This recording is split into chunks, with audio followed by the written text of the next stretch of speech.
Hello, मैं Rajesh Kumar Karpura Commerce Academy YouTube channel में आप तमाम साथियों का हार्दिक अभिनंदन करता हूँ। आज मैं पुनः एक बीएसटी का जो सेट 1 का शॉर्ट टाइप क्वेश्चन है का वीडियो लेकर आया हूँ, जिसमें 1 से लेकर 18 तक मैंने पहले पार्ट में इसका बनाया था। आज मैं पुनः इसका दूसरा पार्ट 19 से लेकर 30 तक बताने जा रहा हूँ। आशा करता हूँ जो आप लोगों को यह वीडियो अच्छा लगेगा। अगर अच्छा लगे तो आप लोग कमेंट ज़रूर कीजिएगा और ध्यानपूर्वक इस वीडियो को देखिएगा तो आपको बारी बारी से क्वेश्चन याद हो जाएगा। यह पहला मॉडल सेट है और लगभग मैंने अकाउंटेंसी का, एंटरप्रेन्योरशिप का और बीएसटी का तीनों का मैंने पहला पहला शॉर्ट टाइप बना कर दे दिया हूँ।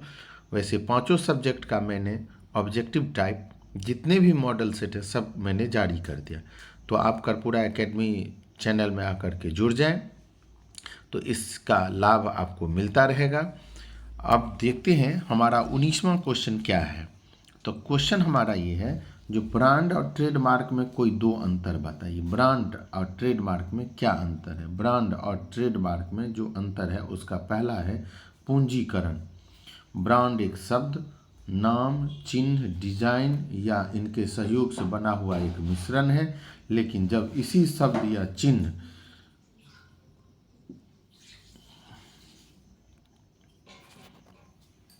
डिजाइन या सम्मिश्रण का कानून के अंतर्गत पंजीकरण करा लिया जाता है तो वह ट्रेडमार्क बन जाता है। यानी एक तरह से यह कहा जाए जो ट्रेडमार्क जो है वो कानूनी रूप से वैध है, यानी कानून द्वारा जो आपको मार्क मिला है वो ट्रेडमार्क कहलाता है। और यहाँ पर ब्रांड जो है एक शब्द है, चिन्ह है, डिजाइन है या सहयोग से बना हुआ एक सम्मिश्रण है, लेकिन जब इसी शब्द को क्या कर लिया जाता है, जब इसी शब्द को कहाँ से, अगर यह शब्द कानून के अंतर्गत पंजीकरण करा लिया जाए तो वह ट्रेडमार्क। बहुत अच्छा इसका दिया डिफिनीशन। अगर आप ध्यान से देखिएगा तो ब्रांड क्या होता है, तो ब्रांड में दिया है ब्रांड आप अपने से बना सकते हैं, अपना कोई नाम डाल सकते हैं, कोई चिन्ह डाल सकते हैं, कोई डिजाइन डाल सकते हैं अपने से। लेकिन यही ब्रांड अगर कानून की दृष्टि में, कानून के नज़र में यह ब्रांड मान्यता मिल जाए, उस ब्रांड की मान्यता मिल जाए तो वह आपका ट्रेडमार्क बन जाता है, ट्रेडमार्क बन जाता है। अब एक उदाहरण के स्वरूप ले ले, आप कोई हस्ताक्षर करते हैं तो देखिएगा कहीं पर आप कोई हस्ताक्षर ऐसे कर लिए, लेकिन यही हस्ताक्षर अगर बैंक में कर दीजिएगा, ऐसे कर दीजिएगा तो यह हस्ताक्षर वहाँ पर मान्य हो जाता है। जब भी आप जाइएगा तो बिना इस हस्ताक्षर का वो पेमेंट नहीं देता है। ठीक उसी प्रकार से जो ब्रांड जो होता है वो अपने मन से रखा गया कोई नाम, कोई डिजाइन, कोई आकार, कोई चिन्ह, कोई प्रतीक होता है, लेकिन यहाँ पर यदि उसी को कानूनी रूप से उसका रजिस्ट्रेशन हो जाए, जब मेरा यही चिन्ह है, तो वह ट्रेडमार्क कहलाता है। आप समझ में आ गया होगा ब्रांड और ट्रेडमार्क। कॉपी, ब्रांड की नकल अन्य प्रतियोगी संस्थाओं के द्वारा की जा सकती है, जिसके परिणामस्वरूप उसके विरुद्ध कानूनी कार्रवाई नहीं की जा सकती है। ब्रांड का कॉपी होता है, नकल होता है, ब्रांड का नकल हो सकता है, लेकिन आप जान ले जब भी कोई कानूनी रूप से किसी चीज़ को कोई चिन्ह दे दिया गया है तो उससे आप लोग नकल नहीं कर सकते हैं। अगर कोई इसका नकल करता है तो उसके खिलाफ वह मुकदमा दायर कर सकता है, उसका हर्जाना उसे वसूल कर सकता है।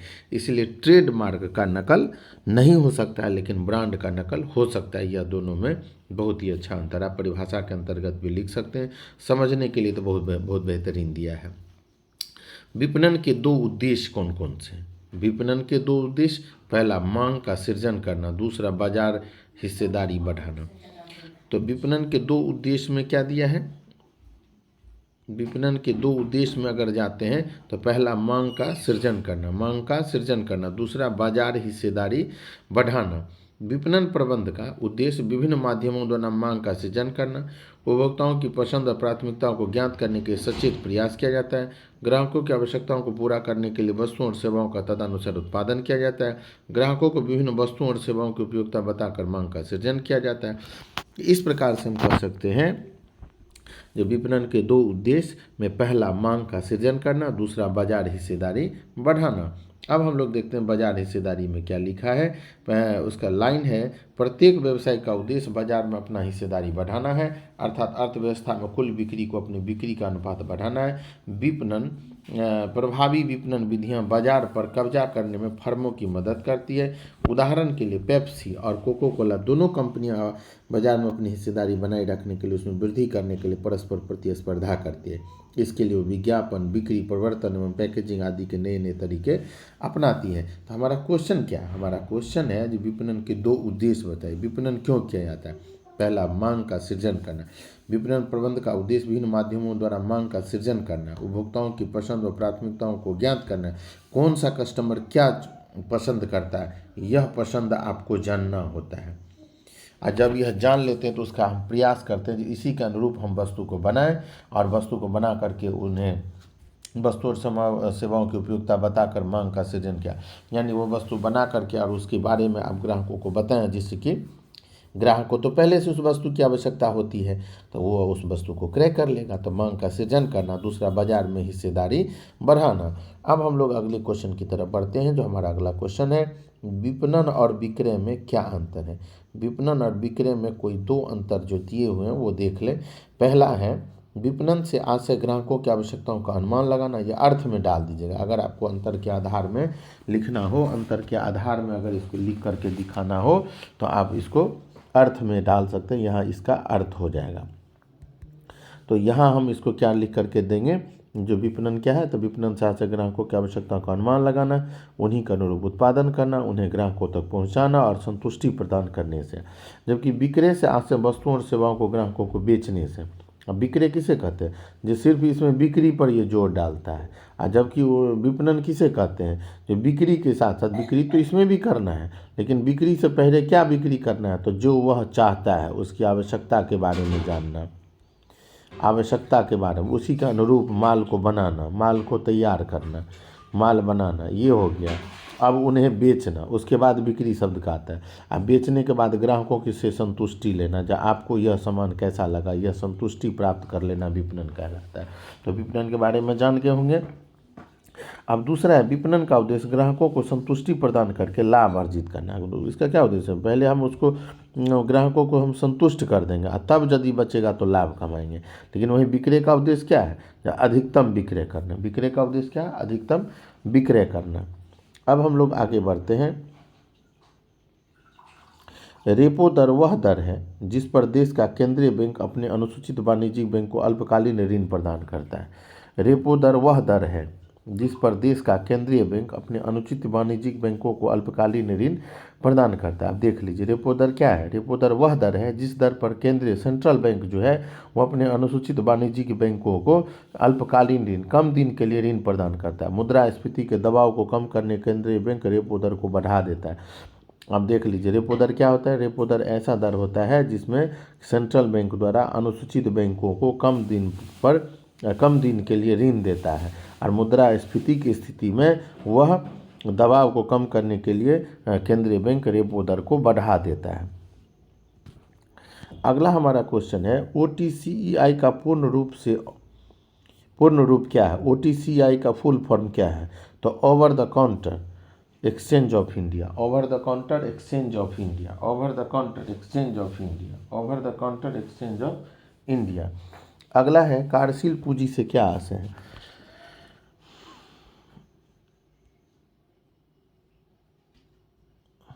कार्यशील पूंजी से आशय चालू संपत्ति के चालू दायित्वों पर अधिक से, चालू संपत्तियों का चालू संपत्ति दायित्वों के अधिक से है। शुद्ध कार्यशील पूंजी बराबर चालू संपत्ति घटे चालू दायित्व। शुद्ध कार्यशील पूंजी बराबर चालू संपत्ति घटे चालू दायित्व। कार्यशील पूंजी की गणना व्यावसायिक संस्था की चालू संपत्ति और चालू दायित्वों का आकलन करने के लिए की जाती है।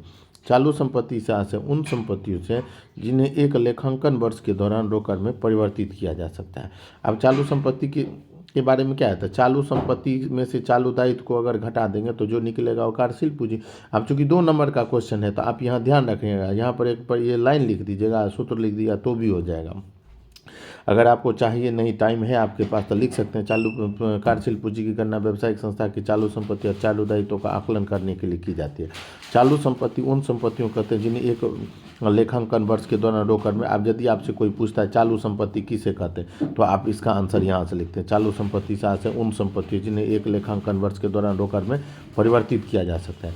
ये संपत्तियाँ आमतौर पर अधिक तरल है, परंतु अचल संपत्तियों की तुलना में लाभ में कम योगदान देती है। चालू संपत्ति के उदाहरण हस्तस्थ रोकड़, बैंक में रोकड़, प्राप्य विपत्ति, देनदार, कच्चा माल, प्रदत्त व्यय आदि, ये सब हमारा चालू संपत्ति और चालू दायित्व हो गया।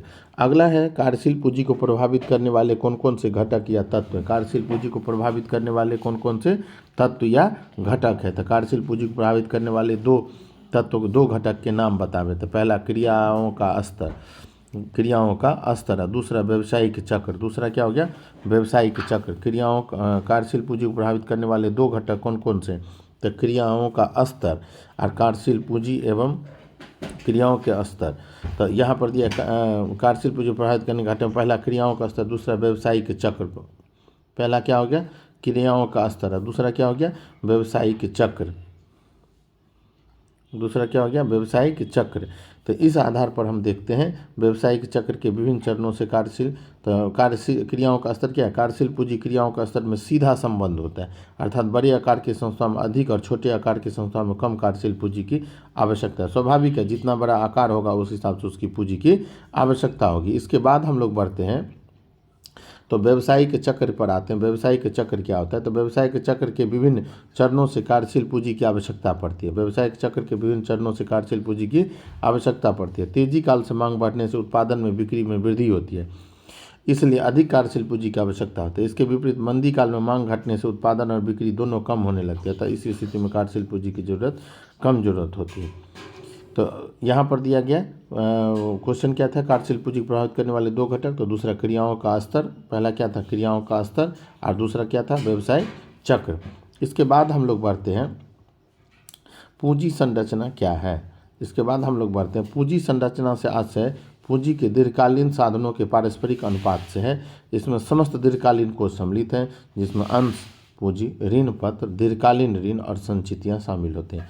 पूंजी संरचना किसे कहते हैं, तो पूंजी संरचना से पूंजी के दीर्घकालीन साधनों के पारस्परिक अनुपात से, पूंजी संरचना के, तो पूंजी के दीर्घकालीन साधनों के पारस्परिक अनुपात से। तो क्या दिया है, पूंजी संरचना किसे कहते हैं, तो पूंजी के दीर्घकालीन साधनों के पारस्परिक अनुपात से, जिसमें समस्त दीर्घकालीन कोष सम्मिलित हैं, जैसे अंश पूंजी, ऋण पत्र, दीर्घकालीन ऋण और संचितियां। अगले क्वेश्चन की तरफ हम लोग बढ़ते हैं। अगला क्वेश्चन हमारा प्रशिक्षण के दो तरीकों के नाम निम्नलिखित हैं। प्रशिक्षण के दो तरीकों का नाम लिखिए। तो पहला हो गया क्या, कार्य बदली प्रशिक्षण, और दूसरा क्या हो गया, पहला कार्य बदली प्रशिक्षण, दूसरा नवशिक्षा प्रशिक्षण, दूसरा क्या हो गया, नवशिक्षा प्रशिक्षण, दूसरा क्या हो गया, नवशिक्षा प्रशिक्षण एवं कार्यक्रम। और पहला क्या था, कार्य बदली प्रशिक्षण। क्या था पहला, कार्य बदली प्रशिक्षण।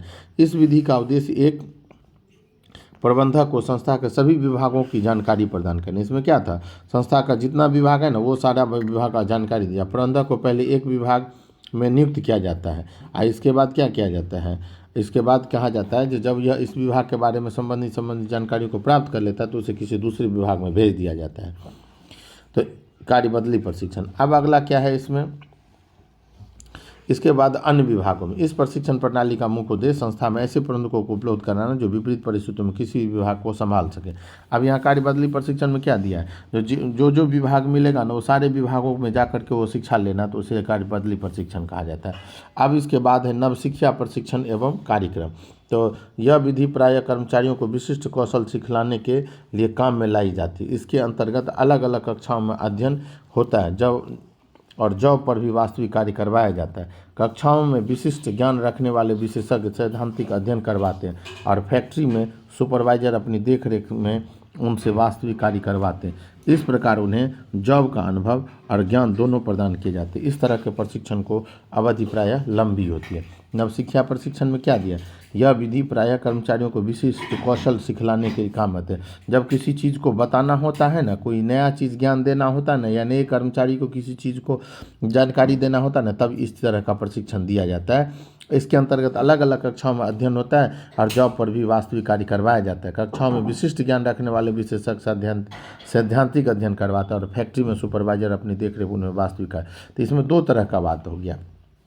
इसमें सिद्धांत का आपको ऑफिस के अंतर्गत सिद्धांत को सिखलाया जाता है और कारखाना में ले जा करके उससे वास्तविक काम करवाया जाता है। तो इस तरह से वह आदमी दो तरह का काम कर लेता है। एक तो थ्योरी का ज्ञान हो गया, दूसरा प्रैक्टिकल का ज्ञान हो गया नव शिक्षा प्रशिक्षण कार्यक्रम में।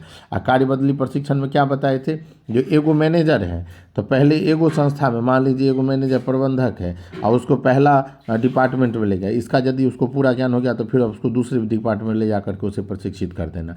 इसका मतलब क्या हो गया, जो वो जिस परिस्थिति में चाहे उस परिस्थिति में जा करके वह काम कर सकता है। भर्ती के दो आंतरिक स्रोत निम्नलिखित है, पहला पदोन्नति और दूसरा स्थानांतरण।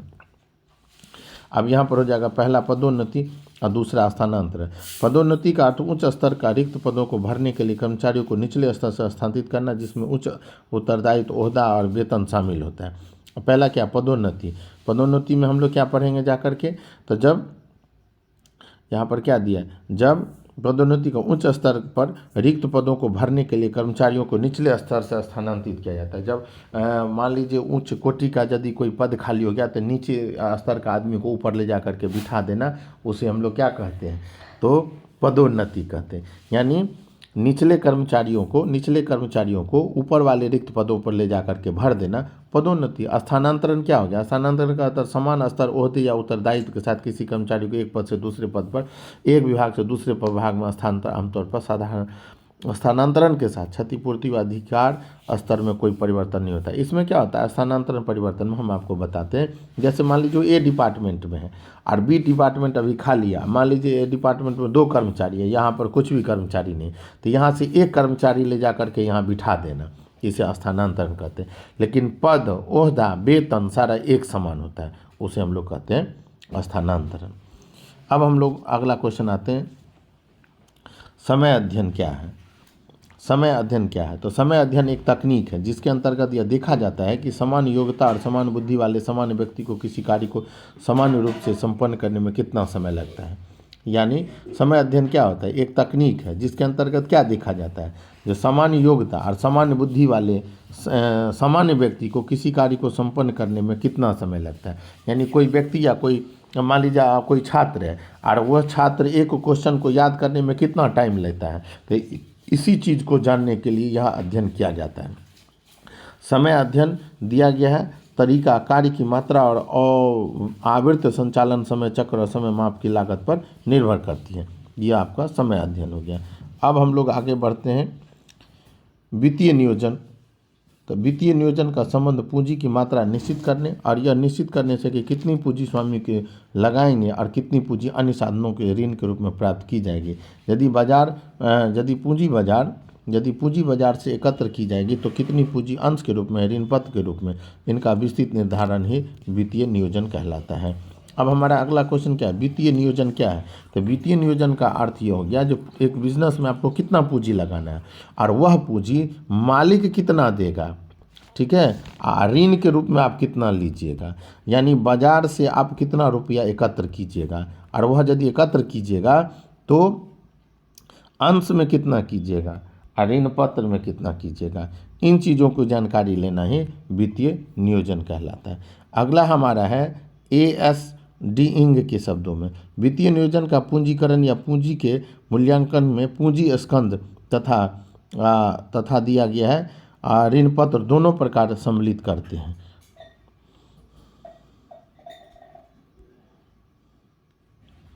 अगला क्या है हमारा, अब देखते हैं ASDIंग के शब्दों में क्या दिया था।